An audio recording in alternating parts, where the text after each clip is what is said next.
meu amigo Fernando Conceição, amigo de longa data, de bons jantares juntos, né?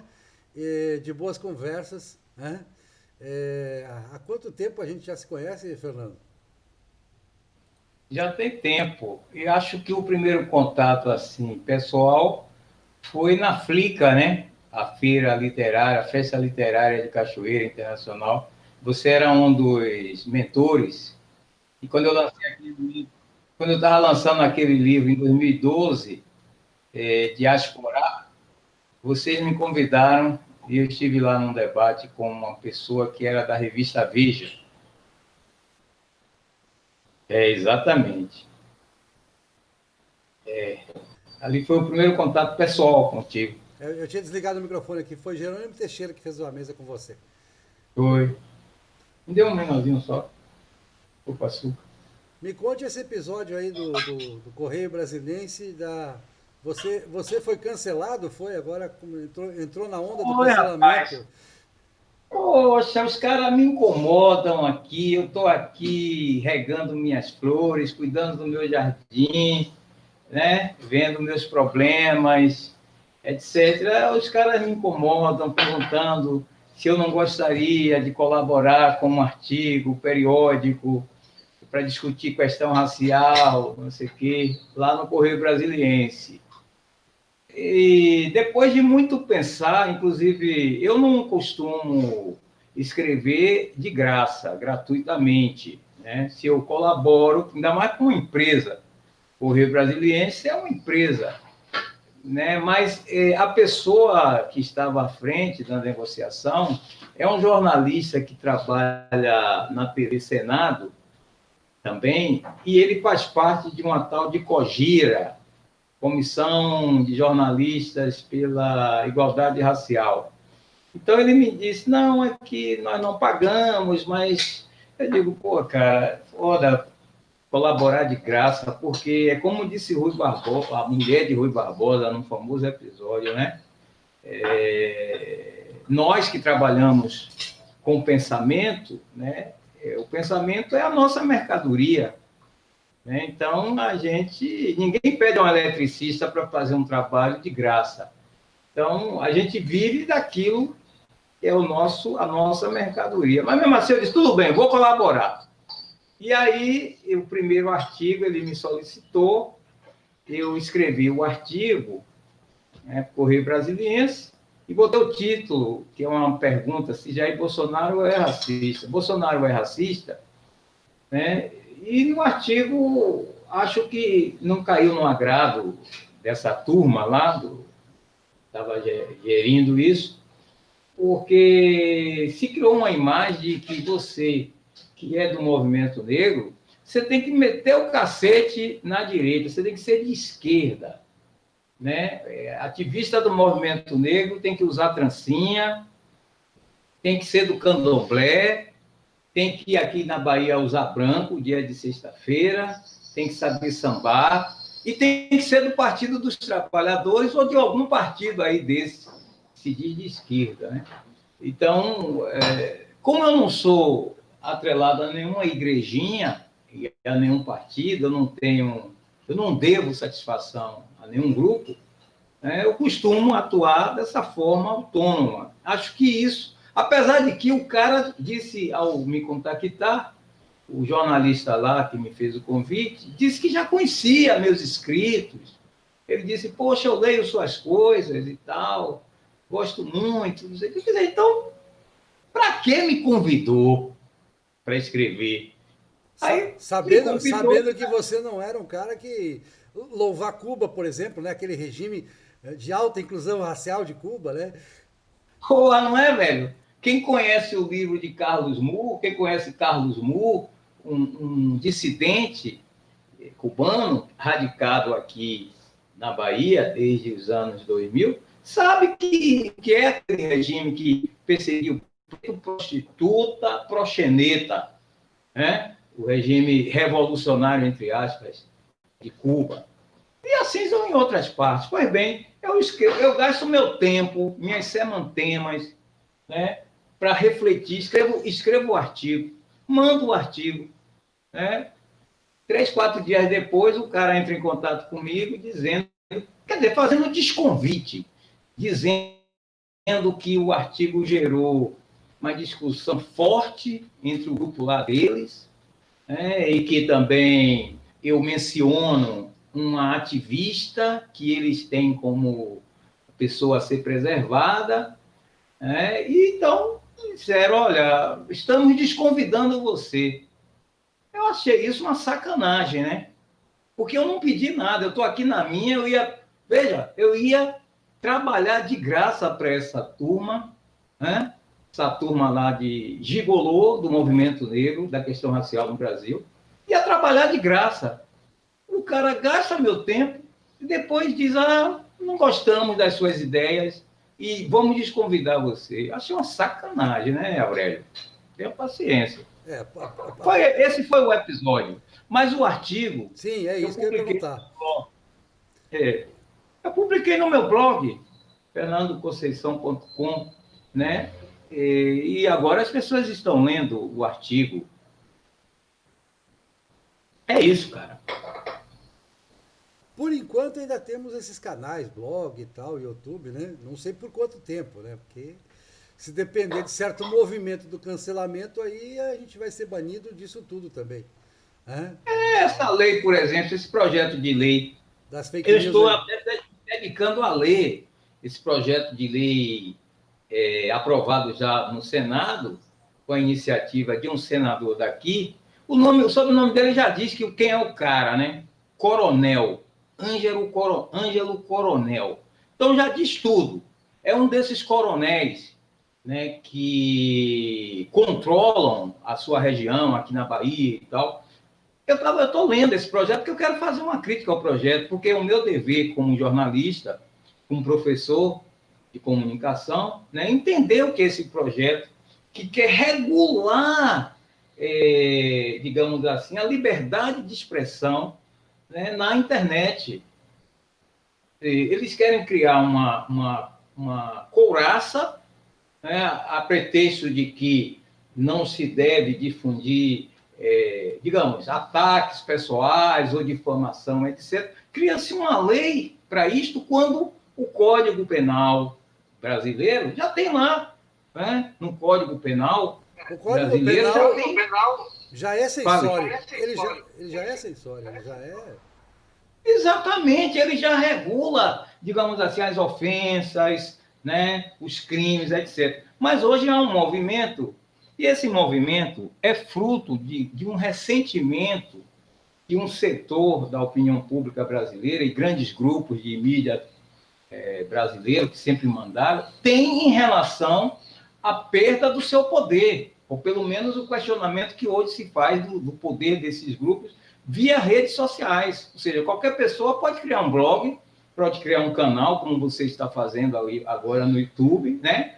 E ir para o debate, coisa que antes a gente sabe que não acontecia, né? Antes você, para participar do debate público, para veicular suas ideias, você tinha que buscar esses grandes grupos de mídia, de comunicação, etc. Hoje não. Hoje você não precisa mais disso, né? E isso amedronta. Então, é um retrocesso que está querendo fazer, esse projeto de lei está querendo fazer sobre o argumento de que tem que acabar com as fake news, né? Isso é um retrocesso. Pelo que eu já li, é um retrocesso. E, Aurélio, é interessante ver, digamos assim, os considerandos, né? Ou seja, o preâmbulo, aquelas partes iniciais. Quer dizer, você tem um discurso de boas intenções. Ele inclusive, diz que o projeto é para ampliar a liberdade de expressão, é para permitir o debate democrático, etc., etc. Quer dizer, há toda uma declaração, há todo um argumento, uns considerandos, para enrolar trouxa, né? É como diz, por exemplo, o crítico Edmund Wilson, o ensaísta Edmund Wilson, quando ele faz a crítica dos governos americanos que foram à guerra ou que fizeram a guerra de secessão, Abraham Lincoln, o Kennedy, todos esses caras, eles criam uma argumentação de boas intenções. Olha, nós estamos fazendo isso para defender né, a segurança nacional, defender o povo, etc, etc. Então, tudo papo furado. No fundo, um Ângelo Coronel, que é o, digamos assim, foi o autor no Senado desse projeto, o projeto está tramitando agora na Câmara dos Deputados, e se você for ver é o seguinte, eu estava olhando o histórico da tramitação desse projeto no Senado, que eles abrem lá, entre aspas, uma tal de consulta pública. Você vê que a maioria dos votos foi contra o projeto, né, no Senado. Já, na consulta pública, Posso resumir o que é o projeto, na minha opinião? Diga. O projeto é muito simples, é a coisa mais fácil de entender do mundo. Os políticos aprovam uma lei que, para criticar políticos, você vai ter que ser submetido a uma comissão nomeada por políticos. Eles vão decidir se é crime a crítica que você fez ou se não é crime. É exatamente isso. Esse é criminalização da crítica a políticos. Se ele me criticou, você acabou de criticar o senador aí. Ele pode decidir que isso é crime. Exatamente. E não só você vai ser banido de todas as redes sociais, como você vai ser criminalizado, vai ser preso. Rapaz, essa reação é uma reação conservadora, de setores incrustados e que estão muito, digamos assim, insatisfeitos. Eu me rebelo com o uso da palavra. Eu sou conservador, eu me rebelo contra o uso da palavra. Não, mas conservador, eu diria retrógrado. Aí eu concordo.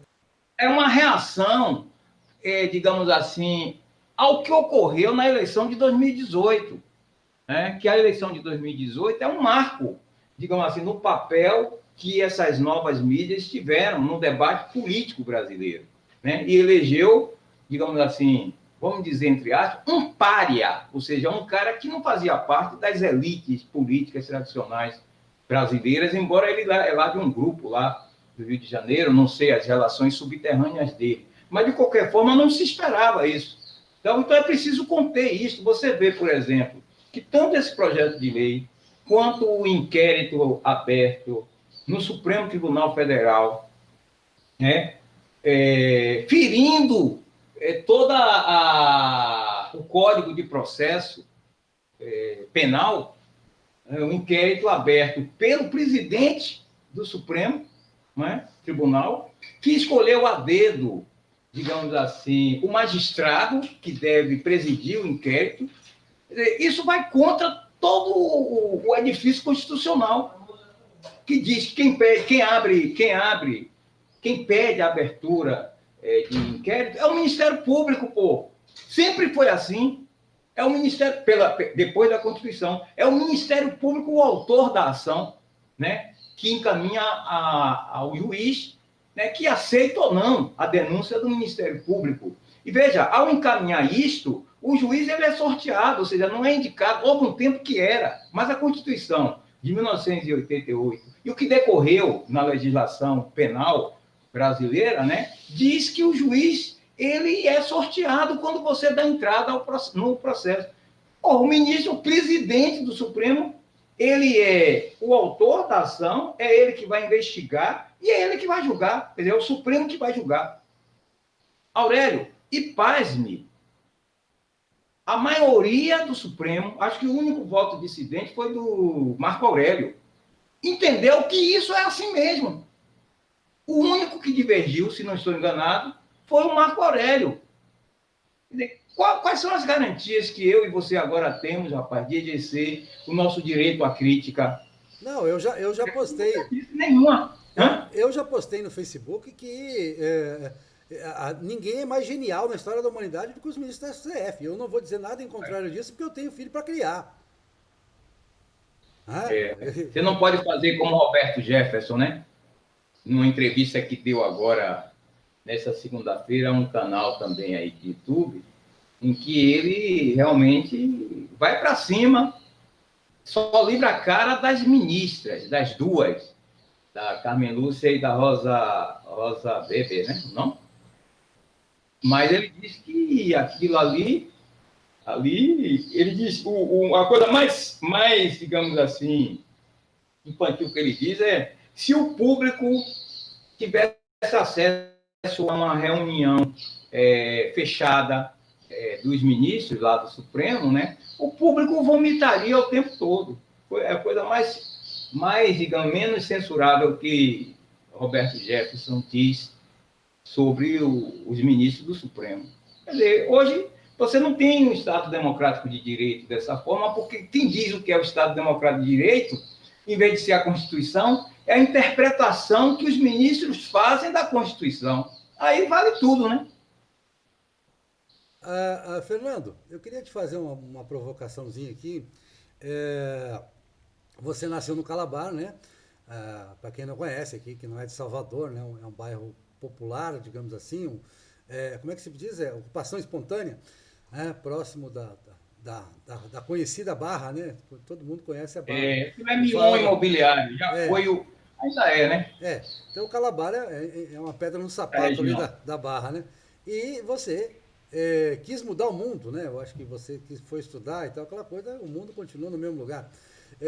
E o Brasil continua no mesmo lugar. Isso me faz lembrar as farpas do Eça de Queiroz, né? Nossa cultura, Eça de Queiroz, Ramalho, Ortigão, que tinha a história do burro velho e do burro novo. Quem não conhece, vai pesquisar a fábula do burro velho e do burro novo.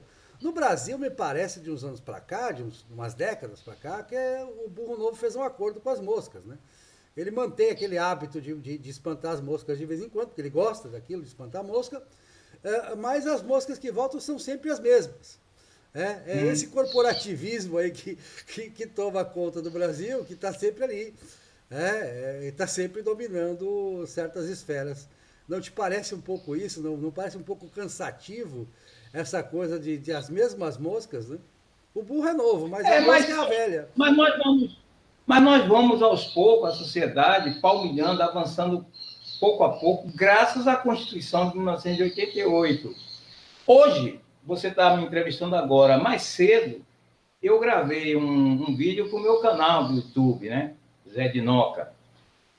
Por quê? Ontem eu estava aqui assistindo TV com a minha filhinha de 7 anos, né? E havia uma matéria sobre o sancionamento da Lei 14.026, que é essa lei? É o Marco Legal do Saneamento Básico.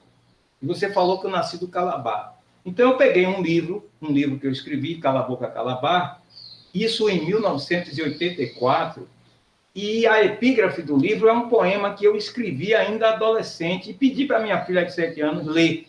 Isso a partir da matéria sobre o sancionamento da lei ou do marco legal do saneamento, né? O Congresso aprovou e o presidente Jair Bolsonaro sancionou.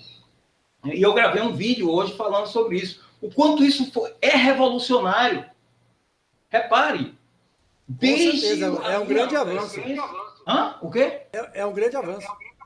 Meu filho, o que eu estou querendo dizer é o seguinte, eu digo lá no meu vídeo, eu sou professor num programa de pós-graduação que é muito voltado para essa coisa de alteridade, afirmação de gênero, de identidade, de raça, não sei o quê, papapá. E eu digo no vídeo, ano passado, numa aula, quer dizer, a turma vem toda armada, todo mundo ligado a grupos de gênero, feminismo e tal, né, negros e brancos lá e tal. E eu disse, rapaz, a revolução no Brasil seria levar água encanada e esgoto, né, para mais de 100 milhões de brasileiros, bicho.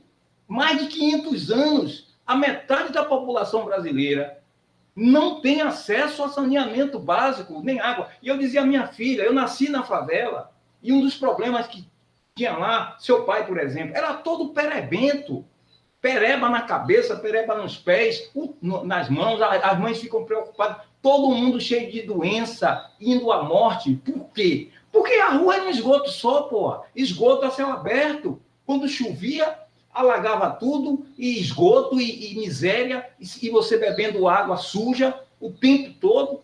E não houve um governo desses todos que falam em defesa da população, que se sucederam nesses, 200 anos quase, né, 100 e poucos anos de república, né, e anteriormente, né, que atacasse esse problema, né, essa coisa do saneamento básico. Né? E eu dizia à minha filha, olha, eu nasci naquela favela, e o problema mais grave para os pais e para as mães eram essas doenças que as crianças, que atacavam as crianças, muitas vezes levando à morte. Isso continua até hoje, Aurélio. Né? O marco legal, e eu dizia a esses alunos de pós-graduação, né? Todo mundo do bem, todo mundo de esquerda, blá, blá, blá, blá, blá, blá. O que é revolucionário no Brasil seria levar saneamento básico para a população, para metade da população. Isso que é revolucionário. Todo o resto, esse discurso cultural, de etnicidade, de raça, e eu sempre compreendi isso, porque eu sou negro, sou da favela, mas eu não sou o jumento aí a que você refere, eu não sou um asno. Eu sei que existem problemas muito mais urgentes a serem resolvidos, além dessa discussão da igualdade racial, de gênero, etc. Certo? Tem problemas muito mais urgentes que aflige a metade da população, que não está nem aí para esse debate cultural. Ela precisa de água canalizada, potável para beber. Ela precisa de esgoto. Eu fui conhecer esgoto no Calabar, esgoto da descarga. Eu já tinha o quê? 22 anos de idade. Foi quando entrou água, e você sabe, né? Nós lutamos. Eu dizia também para minha filha, né? Quer dizer, eu disse o seguinte, você falou que eu queria mudar o mundo. Não, eu queria mudar a realidade lá do Calabar. E nós conseguimos. Eu já era estudante de jornalismo na Universidade Federal da Bahia. Quando minha mãe, a nossa casa, entrou a primeira vez um vaso sanitário com descarga, com água para dar descarga. Eu tinha 22 anos, meu amigo. Isso não tem muito tempo, não. Foi na década de 80. Agora, tem pouco tempo isso. Então, acho que, eu não estou querendo dizer que esse marco legal do saneamento, ele vai ser executado, né? Mas ele já dá, talvez seja mais uma promessa que não será cumprida. Né? Eu sei que tem vários interesses em jogo, eu sei que isso não foi aprovado antes, porque os interesses corporativos dos sindicatos, tanto dos sindicatos de trabalhadores, né, de saneamento, de água e esgoto, né, quanto também os interesses das estatais, porque era quase que... Era um monopólio, né? Você sabe, né? Quando eu falei das moscas, eu estava falando disso. Exato. Era monopólio. Então, não podia mexer nisso. Nenhum governo tinha coragem de fazer esse enfrentamento. Então, por isso que eu acho que, aos poucos, a nossa sociedade, apesar de todas as dificuldades, apesar do Supremo, apesar da venalidade do Congresso Nacional, e aí tem a importância da participação das redes sociais, né? Da gente cobrando esse seu canal, o que você escreve, né? Todos nós. Isso, bicho, afeta esses interesses, né? E para mim, um avanço, ainda que mínimo, talvez nem seja cumprido. O marco estabelece 13 anos, ou seja, daqui até 2033, 99% das habitações brasileiras tem que receber água potável. E 96% das habitações brasileiras tem que ter esgoto tratado.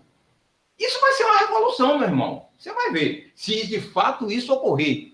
E aí vai ser uma parceria... Vamos brigar para que ocorra. Vai ser uma parceria do governo com a iniciativa privada, né? Tem que ser, né? Não tem recurso público para tocar tudo, de infraestrutura que o país precisa. Não tem. Tem que fazer essas parcerias. Isso ocorre em qualquer lugar do mundo. Né? Só aqui é que tem essa mentalidade. Você escreveu isso nesse livro, poxa, do Espírito de História do Brasil Vira-Lata. Você toca nisso. Pô. Aliás, um excelente trabalho seu.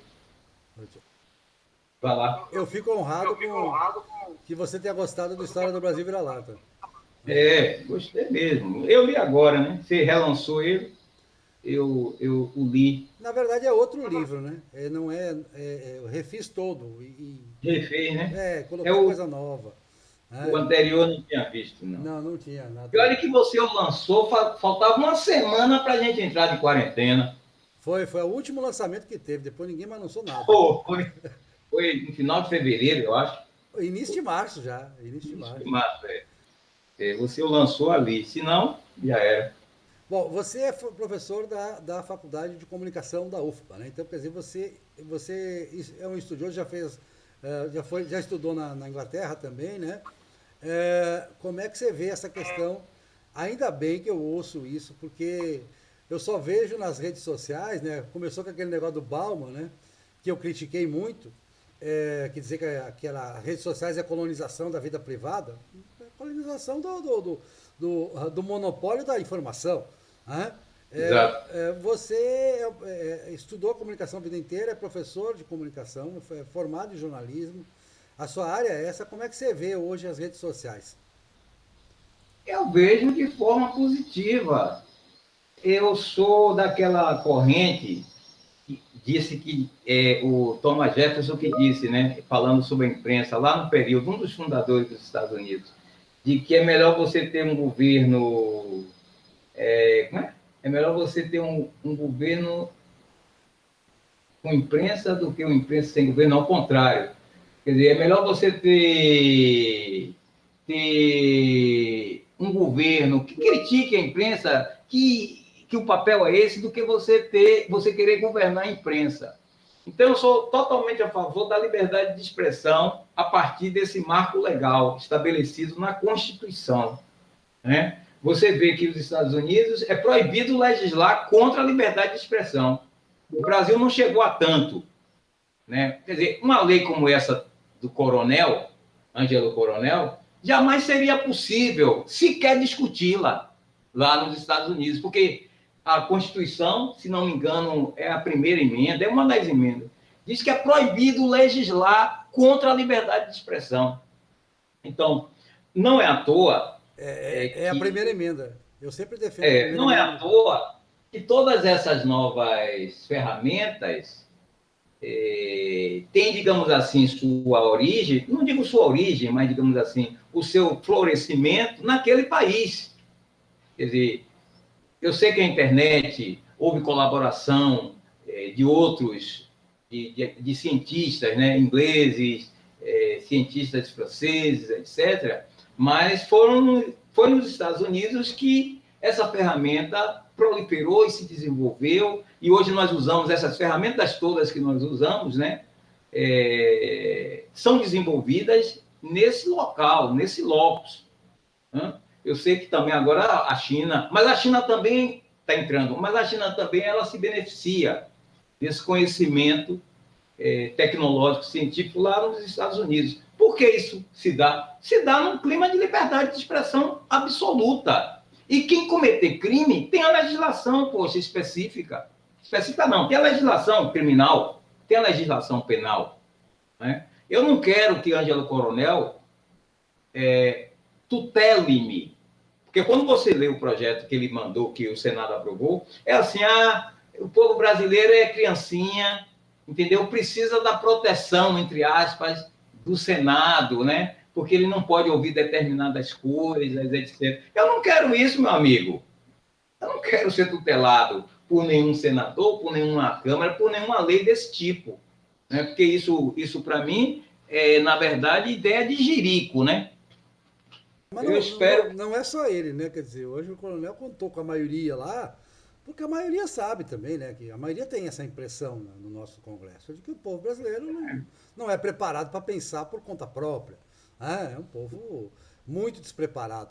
Agora, eu queria que você, só para a gente situar esse episódio, porque esse episódio me parece grave, é mais um episódio do cancelamento. Nós tivemos agora há pouco o episódio com o Leandro Narlock, que também é meu amigo, aí demitido da CNN, né, por um comentário que não tinha nada demais.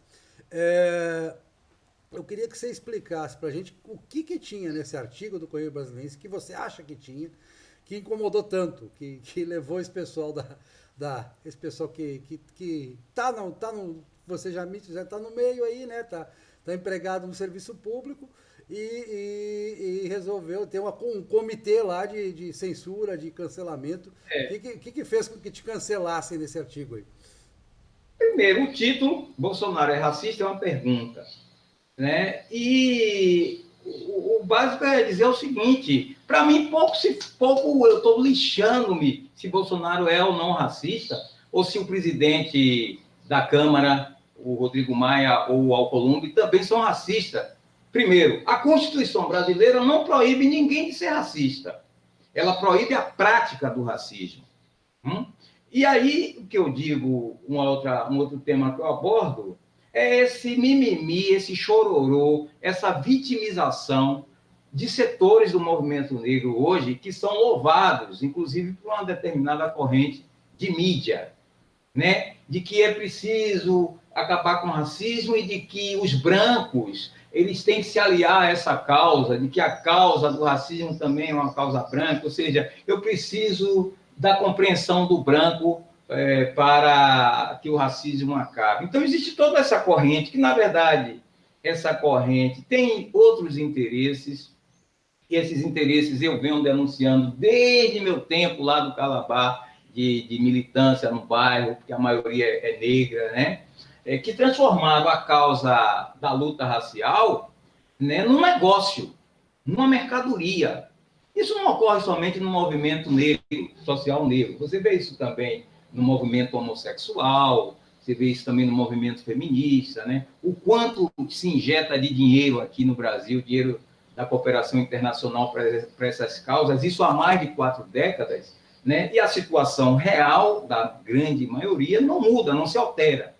Mas algumas, entre aspas, lideranças vão muito bem. Então, eu toco também nessa questão. E finalizo o artigo dizendo o seguinte, de que se Bolsonaro é racista ou não é, isso aí é o problema dele, né? Eu não vou convertê-lo, né? Mas que ele foi o primeiro presidente a ter a coragem de indicar para um ministério de relevância, o ministério que talvez tenha o maior orçamento, a maior visibilidade, que é o Ministério da Educação, um negro. Foi ele que indicou esse negro. Nenhum outro governo, mesmo os iluministas de esquerda, né, colocaram na esplanada do ministério, né, um ministro negro para assumir uma função importante, como foi o Carlos Decotelli. E termino dizendo que Bolsonaro fez isso, mas que o Decotelli foi simplesmente devassado, né, por gente do bem, gente progressista, incrustado, por exemplo, numa instituição como a Fundação Getúlio Vargas, que, na verdade, toda essa gente do bem, etc., é tão racista, se eles acham que Bolsonaro é, tão racista quanto. Então, é basicamente isso, a síntese do artigo é isso. Eu acho que desagradou, porque essa turminha que me fez o convite para o Correio Brasiliense, né, queria que eu fizesse o déjà vu, ou seja, ficasse no mesmo jargão de ódio, o mesmo jargão de choruru, de que eu sou vítima, etc, etc. Ou seja, não vão achar isso em mim, entendeu?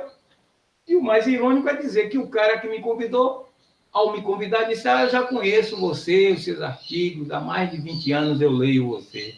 Ele leu coisa nenhuma, e se ele leu, ele não entendeu nada do que eu escrevi. Se ele tivesse lido, não tinha te convidado. Provavelmente. Valeu, então. Se conhecendo.